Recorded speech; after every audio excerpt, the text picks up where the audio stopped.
Guys, ഇന്ത്യയിലെ ഒരു ചായക്കടക്കാരൻ minimum ഒരു മാസം 15,000 രൂപയെങ്കിലും വരുമാനം ഉണ്ടാക്കുന്നുണ്ടാവും. അതിപ്പോൾ ഒരു ടീച്ചർ ആണെങ്കിൽ 25,000 രൂപയും, ഒരു IT പ്രൊഫഷണൽ ആയിട്ടുള്ള സോഫ്റ്റ്വെയർ എഞ്ചിനീയേഴ്സോ ആരായിക്കോട്ടെ ഒരു മിനിമം ഒരു 40,000 രൂപയെങ്കിലും അവർ വരുമാനം ഉണ്ടാക്കുന്നുണ്ട്. അവരെല്ലാവരും അവരുടെ മേഖലകളിൽ കഴിവ് തെളിയിച്ചുകൊണ്ട് മാത്രമാണ് ആ സ്കില്ല് കൊണ്ട് അവർക്ക് ഒരു വരുമാനം ഉണ്ടാക്കാൻ പറ്റുന്നത്. എന്നാൽ എല്ലാ ജോലി ചെയ്യുന്ന ഒരു വ്യക്തിയുടെ ആഗ്രഹമാണ് ജീവിതത്തിൽ എന്തെങ്കിലും 1 കോടി രൂപ ജനറേറ്റ് ചെയ്യാന്നുള്ളത്. അതിപ്പോൾ ഫാമിലിയുടെ കൂടെ ഹാപ്പി ആയിട്ട് ജീവിക്കാനായിക്കോട്ടെ, വേൾഡ് വൈഡ് ഒരു ട്രിപ്പ് പോകാനായിക്കോട്ടെ, ഇനി അതല്ല പ്രൈസ് ബാൻഡ് നോക്കാതെ പ്രൊഡക്റ്റുകൾ പർച്ചേസ് ചെയ്യാനായിക്കോട്ടെ, ഇങ്ങനെ പല ആവശ്യത്തിനായിട്ട് മനുഷ്യന്മാർക്ക് ഒരു ജീവിതത്തിൽ എന്തെങ്കിലും 1 കോടി രൂപ ജനറേറ്റ് ചെയ്യണമെന്ന് ആഗ്രഹിക്കുന്ന ഒരുപാട് ആൾക്കാരുണ്ട്. എന്നാൽ 99% ആളുകളുടെയും ഈ ഒരു സ്വപ്നം എന്ന് പറയുന്നത് വെറും വാക്കായി പോകുന്നതിന്റെ റീസൺ എന്തായിരിക്കും?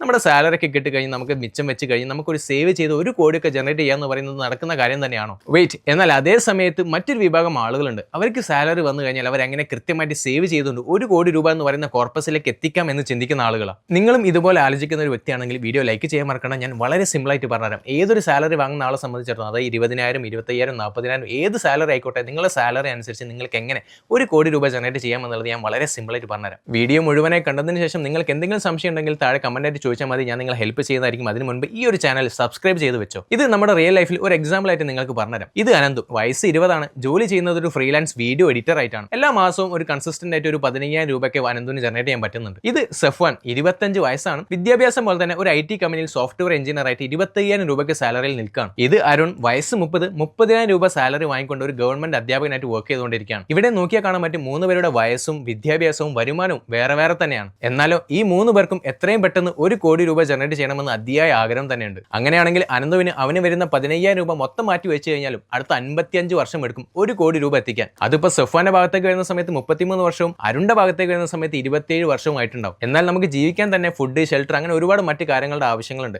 ഇതിനൊക്കെ മിച്ചം വെച്ച് നമുക്ക് 1 കോടി രൂപ എത്തിക്കാൻ ഈ പറഞ്ഞ വർഷത്തിൽ കൂടുതലല്ലാണ്ട് കുറയൂലല്ലോ. ഈ ഒരൊറ്റ റീസൺ കൊണ്ടാണ് പല ആളുകളുടെയും ഈ ഒരു സ്വപ്നം പാതി വഴിയിൽ നിന്ന് പോകുന്നത്. എന്തുകൊണ്ടായിരിക്കും നമുക്ക് വരുന്ന സാലറിയിൽ നിന്ന് മിച്ചം വെച്ചുകൊണ്ട് നമുക്ക് 1 കോടി രൂപ എത്തിക്കാൻ പറ്റാത്തത്? ഞാൻ മുമ്പ് പറഞ്ഞ 3 പേർക്കും 3 തരത്തിലുള്ള വിദ്യാഭ്യാസമാണ്. ഇതൊന്നും ഇവിടെ പ്രശ്നമായിട്ടുള്ള കാര്യമില്ല. നിങ്ങൾ സേവ് ചെയ്യുന്ന പണം അത് ഇൻവെസ്റ്റ്മെന്റ് ചെയ്താൽ മാത്രം മതി. അങ്ങനെയാണെങ്കിൽ നമുക്കും ഒരു കോടീശ്വരനാകാൻ സാധിക്കും. എങ്ങനെയാണെന്നല്ലേ ഞാൻ സിമ്പിൾ ആയിട്ട് പറഞ്ഞുതരാം. ഇപ്പം ഈ 3 പേർക്ക് മനസ്സിലായി സേവ് ചെയ്യുന്നതിന് പകരം ഇൻവെസ്റ്റ്മെന്റ് ചെയ്താൽ മതി എന്നുള്ളത്. അപ്പം എവിടെ ഇൻവെസ്റ്റ്മെന്റ് ചെയ്യണം? നമുക്കൊരു ഡിമാറ്റ് അക്കൗണ്ടും ട്രേഡിംഗ് അക്കൗണ്ടും വേണം. ഒരു സമയം വേസ്റ്റ് ചെയ്യാതെ ഈ 3 പേരും എത്രയും പെട്ടെന്ന് ഒരു ഡിമാറ്റ് അക്കൗണ്ട് ഓപ്പൺ ചെയ്തു. നിങ്ങൾക്കും ഇതുപോലെ ഡിമാറ്റ് അക്കൗണ്ട് ഓപ്പൺ ചെയ്യാനുള്ള ലിങ്ക് ഞാൻ താഴെ കൊടുക്കുന്നുണ്ട്. ഇനിയാണ് അടുത്ത ടാസ്ക് എന്ന് പറയുന്നത്. ഈ 3 പേരും അവരുടെ 40ാമത്തെ വയസ്സിലാണ് കോടീശ്വരനാകാൻ തീരുമാനിക്കുന്നത്. ഈ ഒരു ടേബിൾ നോക്കിയാൽ കാണാൻ പറ്റും എങ്ങനെയാണ് അവർ 40ാമത്തെ വയസ്സിൽ കോടീശ്വരനാകാൻ പോകുന്നത് എന്നുള്ളത്. ആദ്യം അനന്തുവിന്റെ അടുത്തേക്ക് വരാം. ഫ്രീലാൻസ് വീഡിയോ എഡിറ്റർ ആയിട്ടുള്ള അനന്തു എല്ലാ മാസം ഒരു 15,000 രൂപ വരുമാനം ഉണ്ടാക്കുന്നുണ്ട്. ഇതിൽ അനന്തുവിന് ഏറ്റവും വലിയ അഡ്വാൻറ്റേജ് എന്തായിരിക്കും? യെസ്, ടൈം തന്നെയാണ്. അനന്തുവിന് 20 വർഷം കൂടുതലുണ്ട് 40ാമത്തെ വയസ്സിലേക്ക് എത്താൻ. ഒരു മാസത്തേക്ക് 5,000, അതായത് അനന്തുവിന് വരുന്ന വരുമാനത്തിന്റെ 33% ഒരു SIP സ്റ്റാർട്ട് ചെയ്ത് കഴിഞ്ഞാൽ, അതുപോലെ എല്ലാ വർഷവും ഒരു 10% ആനുവൽ ഇൻക്രിമെന്റ് ചെയ്ത് കഴിഞ്ഞാൽ 20 വർഷത്തിന് ശേഷം അനന്തുവിന് ഒരു കോടീശ്വരനാകാൻ സാധിക്കുന്നതാണ്. ഇത് അനന്തു എല്ലാ മാസവും അവന്റെ ബാങ്ക് അക്കൗണ്ടിൽ നിന്നും ഡിമാറ്റ് അക്കൗണ്ടിലേക്ക് ട്രാൻസ്ഫർ ചെയ്തുകൊണ്ട് SIP ചെയ്തുകൊണ്ടിരിക്കുകയാണ്. അതായത് ഈ വർഷം സ്റ്റാർട്ട് ചെയ്തിട്ട് അടുത്ത വർഷം വരെ എല്ലാ മാസവും 5,000 രൂപയുടെ SIP സ്റ്റാർട്ട് ചെയ്യുകയും അതിനുശേഷം 10% ഇൻക്രിമെന്റ് ചെയ്യണം. അതായത് ഇന്ന് 5,000 രൂപയാണെന്നുണ്ടെങ്കിൽ അടുത്ത വർഷം അത് 5,500 രൂപയായിട്ടുണ്ടാവും. ഇങ്ങനെ അടുത്ത 20 വർഷം വരെ ഡിസിപ്ലിൻഡ് ആയിട്ട് അനന്തു SIP ചെയ്തുകൊണ്ടിരിക്കുകയാണ്. ഇവിടെ അനന്തു SIP ചെയ്യുന്നതോടൊപ്പം തന്നെ അവന്റെ വർക്കിൽ കൂടുതൽ കോൺസെൻട്രേറ്റ് ചെയ്യുകയും അവരുടെ വരുമാനം കൂട്ടിക്കൊണ്ടേയിരിക്കുകയും ചെയ്യുന്നുണ്ട്. ഇങ്ങനെ ചെയ്ത് കഴിഞ്ഞാൽ അനന്തുവിന് 1 കോടി രൂപ ജനറേറ്റ് ചെയ്യാൻ പറ്റുമോ? യെസ്, 20 വർഷത്തിന് ശേഷം അനന്തു ഇൻവെസ്റ്റ്മെന്റ് ചെയ്തിട്ടുള്ള തുക എന്ന് പറയുന്നത് 34,36,500 രൂപയായിരിക്കും. അതുപോലെ SIP ചെയ്ത് ആവറേജ് 14% റിട്ടേൺ കിട്ടിയാൽ പോലും 40ാമത്തെ വയസ്സിൽ അനന്തുവിന് 1,15,61,462 രൂപയായിട്ടുണ്ടാവും. അങ്ങനെ അനന്തു 20 വർഷത്തിന് ശേഷം 1 കോടി രൂപ ജനറേറ്റ് ചെയ്തിട്ടുണ്ട്. ഇനി സെഫ്വാന്റെ കേസിലേക്ക് വരാം. സെഫ്വാന്റെ വയസ്സ് 25 ആണ്. അനന്തുവിനേക്കാളും 5 വയസ്സ് കൂടുതലാണ്. വരുമാനമാണെങ്കിലോ 25,000 രൂപയും. അതായത് സെഫ്വാൻ 40 വയസ്സാകാൻ ഇനി 15 വർഷമുണ്ട്. സെഫ്വാന് വരുന്ന വരുമാനത്തിന്, അതായത് 25,000 രൂപയുടെ 50%, അതായത് 12,000 രൂപ SIP മാറ്റി വെച്ച് കഴിഞ്ഞാലേ 40ാമത്തെ വയസ്സിൽ 1 കോടി രൂപ ജനറേറ്റ് ചെയ്യാൻ സാധിക്കുള്ളൂ. അത് മാത്രമല്ല എല്ലാ വർഷവും 10% ഇൻക്രിമെന്റ് ചെയ്യുകയും വേണം. അതായത് ഈ വർഷം SIP സ്റ്റാർട്ട് ചെയ്യാന്ന് വിചാരിക്കുക. അതായത് 12,000 രൂപയ്ക്ക് സെഫ്വാൻ ഒരു SIP സ്റ്റാർട്ട് ചെയ്യുകയാണ്. അടുത്ത വർഷത്തേക്ക് വരുന്ന സമയത്ത് അത് 1,200 രൂപ അധികം വരും. അതായത് ടോട്ടൽ ഇൻവെസ്റ്റ്മെന്റ് അടുത്ത വർഷത്തേക്ക് വരുന്ന സമയത്ത് 13,000 രൂപ വരും. അപ്പം സെഫ്വാൻ എന്താ ചെയ്യേണ്ടത്?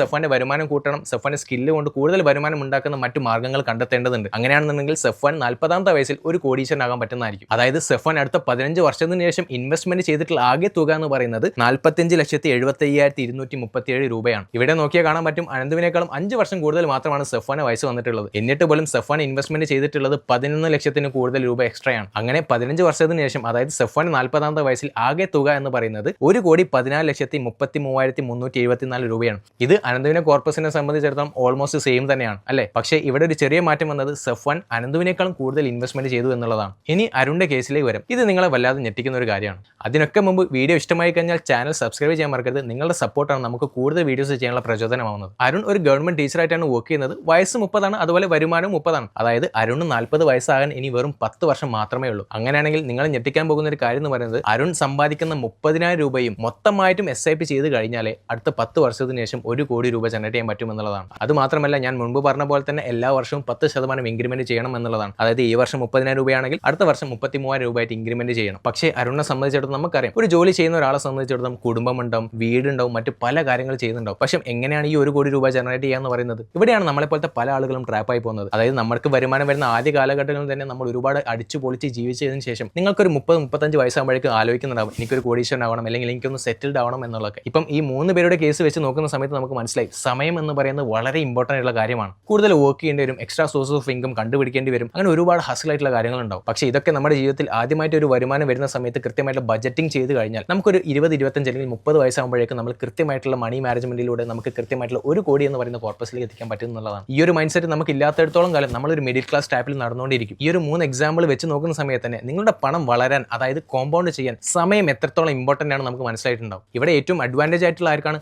അനന്തുവിനാണ്. അതായത് അനന്തുവിന്റെ വരുമാനത്തിന്റെ 33% മാറ്റി വെച്ചാലും എന്ത് ചെയ്യാൻ പറ്റും? അനന്തുവിന് 20 വർഷത്തിന് ശേഷം 1 കോടീശ്വരനാകാൻ പറ്റും. അത് മാത്രമല്ല, അനന്തുവിന് എന്തായാലും കൂടുതൽ സമയമുണ്ട്, കൂടുതൽ വർക്ക് ചെയ്യാൻ സമയമുണ്ട്. ആ സമയത്ത് കൂടുതൽ എഗ്രിമെന്റ് ചെയ്താൽ തന്നെ അനന്തുവിന് എത്രയും പെട്ടെന്ന് 1 കോടി രൂപ എന്ന് പറയുന്നത് വളരെ ഈസി ആയിട്ടുള്ള ഒരു കാര്യമാണ്. അത് വിചാരിച്ച് ബാക്കിയുള്ളവർക്ക് ചെയ്യാൻ പറ്റില്ല എന്നുള്ളതല്ല, ബാക്കിയുള്ള ആളുകൾ അവർക്ക് അവരുടേതായിട്ടുള്ള ഇൻവെസ്റ്റ്മെന്റ് എമൗണ്ട് തുക കൂട്ടുക, അല്ലെങ്കിൽ റിസ്ക് അപ്പറ്റേറ്റ് കൂട്ടുക എന്നുള്ളത് മാത്രമാണ്. പിന്നെ നമ്മൾ കണ്ടു 5 വയസ്സ് കൂടുതലുള്ള സെഫ്1 സംബന്ധിച്ചിടത്തോളം വരുമാനത്തിന് 50% മാറ്റി വെക്കണം എന്നുള്ളത്. ഈ 3 പേരും ചെയ്യേണ്ട ഒരൊറ്റ കാര്യം എന്ന് പറയുന്നത് അവരുടെ ഇൻകം കൂട്ടുക എന്നുള്ളത് മാത്രമാണ്. അതിനോടൊപ്പം തന്നെ ഡിസിപ്ലിൻ ആയിട്ട് കൺസിസ്റ്റന്റ് ആയിട്ടും SIP കണ്ടിന്യൂ ചെയ്യുക എന്നുള്ളത് മാത്രമാണ്. പണക്കാരായിട്ടുള്ള ആളുകൾ ഒരു ഓവർനൈറ്റിൽ പണക്കാരനായതല്ലോ. കൃത്യമായിട്ടുള്ള ബജറ്റിംഗിലൂടെ അല്ലെങ്കിൽ ഇൻവെസ്റ്റ്മെന്റിലൂടെ നിങ്ങൾക്കും 1 കോടി എന്ന് പറയുന്നത് നിങ്ങൾക്ക് സ്വപ്നം കാണുന്നത് മാത്രമല്ല, നിങ്ങൾക്കത് യാഥാർത്ഥ്യമാക്കാനും പറ്റുമെന്നുള്ളതാണ്. നമുക്കറിയാം, പല ആളുകൾ പണക്കാരാകുന്നത് ബിസിനസ് ചെയ്തുകൊണ്ടാണ്. ബിസിനസ് ചെയ്യണമെങ്കിൽ കോടികൾ രൂപ നമുക്ക് ഇൻവെസ്റ്റ്മെന്റ്സും കാര്യങ്ങളൊക്കെ ആവശ്യമുണ്ട്. പക്ഷേ ഇവിടെ എത്ര ചെറിയ രൂപയിൽ സ്റ്റാർട്ട് ചെയ്യാൻ പറ്റും അത്രയും പെട്ടെന്ന് നമുക്ക് സ്റ്റാർട്ട് ചെയ്യാം എന്നുള്ളത് മാത്രമാണ്. ഈ ഒരു എക്സാമ്പിൾ കണ്ടതിന് ശേഷം നിങ്ങൾക്ക് മനസ്സിലായിട്ടുണ്ടാവും, ഏതൊരു ജോലി ചെയ്യുന്ന ആളുകൾക്കും 1 കോടി രൂപ എന്ന് പറയുന്നത് അവരുടെ ലൈഫിൽ അച്ചീവ് ചെയ്യാൻ പറ്റും എന്നുള്ള കാര്യം. ഇനി നമ്മളിപ്പം ജോലി ചെയ്യുന്നതോടൊപ്പം തന്നെ SIP ചെയ്യണമെന്ന് പറഞ്ഞല്ലോ. നമ്മൾ എവിടെ SIP ചെയ്യണം? നമുക്ക് പലതരത്തിലുള്ള അസറ്റ് ക്ലാസ്സുകളുണ്ട്. നമുക്ക് സ്റ്റോക്കുകളുണ്ട്, മ്യൂച്വൽ ഫണ്ട്സുകളുണ്ട്, റിയൽ എസ്റ്റേറ്റ്സുകളുണ്ട്, അങ്ങനെ ഒരുപാട് കമ്മോഡിറ്റി, അങ്ങനത്തെ ഒരുപാട് കാര്യങ്ങളുണ്ട്. സോ ഒരു ജോലി ചെയ്യുന്ന ഒരാളെ സംബന്ധിച്ചിടത്തോളം സ്റ്റോക്ക് മാർക്കറ്റിന്റെ വോളറ്റാലിറ്റിനെ പറ്റി കൂടുതൽ നോക്കാനൊക്കെ സമയം ഉണ്ടാവില്ല. അങ്ങനെയുള്ള ഒരാളെ സംബന്ധിച്ചിടത്തോളം മ്യൂച്വൽ ഫണ്ട്സ് ആണ് ഏറ്റവും ബെറ്റർ ഉള്ള കാര്യം എന്ന് പറയുന്നത്. അതായത് നിങ്ങളുടെ പണം ഒരു പ്രൊഫഷണൽ ഫണ്ട് മാനേജർ മാനേജ് ചെയ്തുകൊണ്ട് ഡിഫറന്റ് ആയിട്ടുള്ള അസറ്റ് ക്ലാസ്സിലേക്ക് ഡൈവേഴ്സിഫൈ ചെയ്ത് ഇൻവെസ്റ്റ്മെന്റ് ചെയ്യുന്നതിനാണ് എന്ത് പറയുന്നത്? മ്യൂച്വൽ ഫണ്ട്സ് എന്ന് പറയുന്നത്. ഇതൊക്കെ കേട്ടിട്ട് നിങ്ങൾക്ക് എങ്ങനെ ഒരു മ്യൂച്വൽ ഫണ്ട്സിൽ ഒരു SIP സ്റ്റാർട്ട് ചെയ്യണമെന്നറിയാൻ വേണ്ടി താഴെ SIP എന്ന് കമന്റ് ചെയ്താൽ മതി. ഞാൻ നിങ്ങൾക്ക് ഒരു എക്സ്പ്ലനേറ്ററി വീഡിയോ നെക്സ്റ്റ് വീഡിയോയിൽ പറയുന്നുണ്ട്. സോ വീഡിയോ ഇഷ്ടമായാൽ നിങ്ങളെ ഫ്രണ്ട്സിന് ഷെയർ ചെയ്ത് കൊടുക്കാൻ മറക്കണ്ട. അടുത്ത വീഡിയോയിൽ കാണുന്നവരെ ബൈ എവരിവൺ.